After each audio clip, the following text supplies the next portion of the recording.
নমস্কার, welcome to পুতুল ভান্ডারিস kitchen. আজকে সম্পূর্ণ নিরামিষ সবচেয়ে সুস্বাদু লাউ পোস্ত রেসিপি আপনাদের সঙ্গে শেয়ার করছি। লাউ পোস্ত গরম ভাত বা রুটি দিয়ে খেতে অসাধারণ লাগে। যারা লাউ পোস্ত খেয়েছেন বা খেতে ভালোবাসেন তারা তো জানেনই।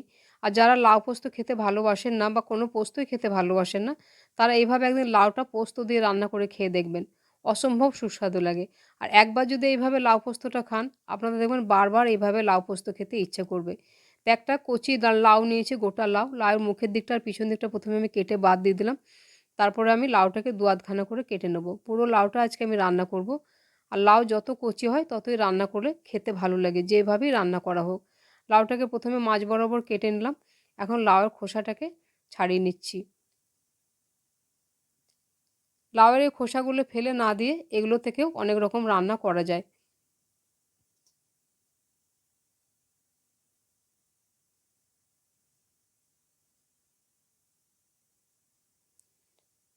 সমস্ত লাউটা খোসা ছাড়িয়ে নেওয়ার পরে লাউটাকে আমি একবার পরিষ্কার করে ধুয়ে নিয়েছিলাম, কারণ লাউগুলো কাটার পর আর ধোবো না। এখন লাউটাকে আমি কেটে নিচ্ছি। যতটা পারবো মিহি করে কুচিয়ে কেটে নেবো। যত মিহি করে কুচিয়ে কাটা হবে ততই পোস্তটা বেশ মাখো মাখো হবে, খেতে ভালো লাগবে।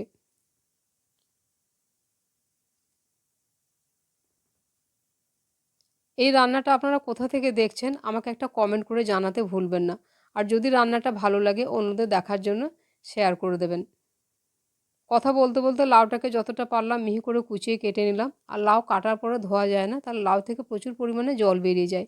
এখন আসছি রান্নায়। খুব সহজ সাধারণ রান্না আর খুব তাড়াতাড়ি হয়ে যায়। আর রান্নাটা খেতে খুবই সুস্বাদু হয়। টেবিল চামচের মাত্র 1 চামচ সর্ষের তেল দিয়ে দিলাম। আর এখানে 4-5টা বিউলির ডালের বড়ি এভাবে হাত দিয়ে একটু চেপে ভেঙে দিচ্ছি। কেন এগুলো আমার বাড়ির বানানো বড়ি, একটু শক্ত হয় এই বড়িগুলো, তাই ভেঙে দিলাম। সামান্য একটু কালো জিরে ফোড়নে দিয়ে দিলাম। আর এখানে দিয়ে দিচ্ছি একটা চেরা কাঁচা লঙ্কা। এই বড়ির রেসিপিটা আমার চ্যানেলে দেওয়া আছে। এই বড়িগুলো কিন্তু প্রায় 1 বছর পর্যন্ত ভালো থাকে, একদম নষ্ট হয় না। চাইলে বড়ির রেসিপিটা আপনারা দেখে নিতে পারেন। বেশ কম আছে কিছুক্ষণ বড়িটা নাড়াচাড়া করে ভালো করে ভেজে নিয়েছি। এখন কেটে রাখা লাউগুলো দিয়ে দিচ্ছি। লাউটা দেওয়ার পরে গ্যাসের আঁচটা আমি একটু মাঝারি করে দিলাম। বড়িটা দেওয়ার সময় আমি একেবারে কম আঁচে ভেজেছিলাম। মাঝারি আঁচে লাউটাকে বেশ কিছুক্ষণ নাড়াচাড়া করে একটুখানি কষিয়ে নিচ্ছি। লাউয়ের মধ্যে নুন দিয়ে দিলে আর লাউটা কষানো যাবে না, তাই এখন আমি নুন দেবো না। কিছুক্ষণ এইভাবে একটুখানি নাড়াচাড়া করে নিচ্ছি। এখন আমি পরিমাণ বুঝে নুন দিয়ে দিচ্ছি। লাউটা রান্না করার পর অনেক কমে যাবে, তাই পরিমাণ মতো নুনটা দিয়ে দিলাম। নুনটা দেওয়ার পরে আবার একবার ভালোভাবে নাড়াচাড়া করছি।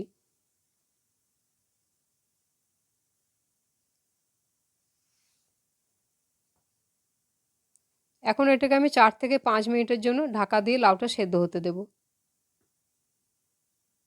প্রায় 5 মিনিট ঢাকা দিয়ে রেখেছিলাম মাঝারি আঁচে। এখন আমি ঢাকাটা খুলে দেখে নেবো লাউটা কীরকম পর্যায়ে আছে, কতটা সেদ্ধ হয়েছে আর কতটা জল আছে। লাউটা বেশ অনেকখানি সেদ্ধ হয়ে গেছে, তবে আরেকটু লাউটা আমার সেদ্ধ হবে। আর লাউ থেকে অনেকটা জল বেরিয়ে গেছে। লাউ রান্নায় আলাদা করে কোনো জলের প্রয়োজন হয় না। আর এই জলটাকেও শুকিয়ে নিতে হবে। আর এই রান্নাটায় আমি হলুদ ব্যবহার করি না, আপনারা চাইলে সামান্য একটু হলুদ দিতেও পারেন। দুটো চেরা কাঁচা পাকা লঙ্কা দিয়ে দিলাম, তবে গোটা নয়, লঙ্কাগুলো হাফ করে দিয়েছি। কেন রান্নাটা আমি খুব বেশি ঝাল করব না। ঝালটা আপনারা আপনাদের পছন্দ মতো কম বেশি করে নেবেন। লঙ্কাটা দেওয়ার পরেও আবার আমি 2-3 মিনিট ঢাকা দিয়ে রেখেছিলাম। ঢাকাটা খুলে একবার ভালোভাবে নাড়াচাড়া করে দিলাম। জলটা অনেকখানি শুকিয়ে গেছে, তাও এখনও কিন্তু অল্প একটু জল আছে। এই অবস্থাতেই সামান্য কয়েক দানা চিনি দিয়ে দিচ্ছি। নিরামিষ রান্নায় একটু মিষ্টি দিলে বেশ ঝালটা নুনটা ভালো ব্যালেন্স হয়। চিনিটা দেওয়ার পরে আবার এটাকে নাড়াচাড়া করে কিছুক্ষণ এইভাবে এটাকে রেখে দেবো। তারপর এখন আমি পোস্তটাকে বেটে নেব। জলটা অনেকখানি শুকিয়ে গেছে, এখন কম আঁচে এটাকে এইভাবে রেখে দিচ্ছি। এখন আমি পোস্তটা তৈরি করে নেব। এখানে টেবিল চামচে প্রায় 4 চামচ পরিমাণ আমি পোস্ত নিয়েছি। পোস্তর পরিমাণটা একটু বেশি দিলে লাউ পোস্তটা খেতে খুব ভালো হয়। তবে পোস্তর সঙ্গে আপনারা সামান্য সাদা তিল বা কয়েক দানা বাদামও দিয়ে দিতে পারেন, তাতেও স্বাদটা খুব ভালো হবে। শুকনো অবস্থায় পোস্তটাকে কিছুটা আমি মিহি করে এইভাবে গুঁড়ো করে নিয়েছি।